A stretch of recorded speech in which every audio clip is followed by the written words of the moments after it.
এই কি বলতেছিস তুই? মাথা ঠিক আছে তোর?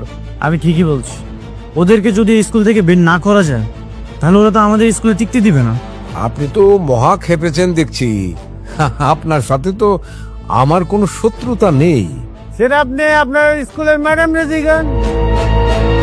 আজকে ওদের এমন অবস্থা করবা যেন ওদের অবস্থা দেখার পর আমার দিকে চোখ তুলে কথা বলার একটু সাহস না করে। আমি শুধু স্কুল ছুটির অপেক্ষায় আছি। ঠিক আছে ম্যাডাম, স্কুলটা ছুটি হলেই ওদের খেল খতম। তোদের কারো কাছে চেন আছে? চেন দিয়ে আবার কি করবি তুই?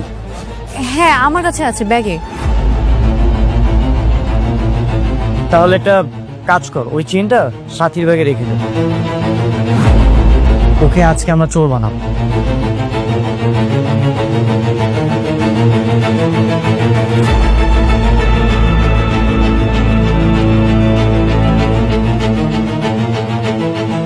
আমি তো ওদেরকে উচিত শিক্ষা দিয়েই ছাড়ব।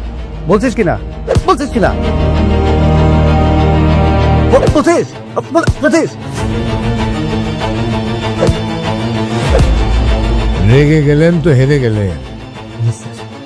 আমার স্কুলে তালা দিছে, এর মাসুল তাকে দিতে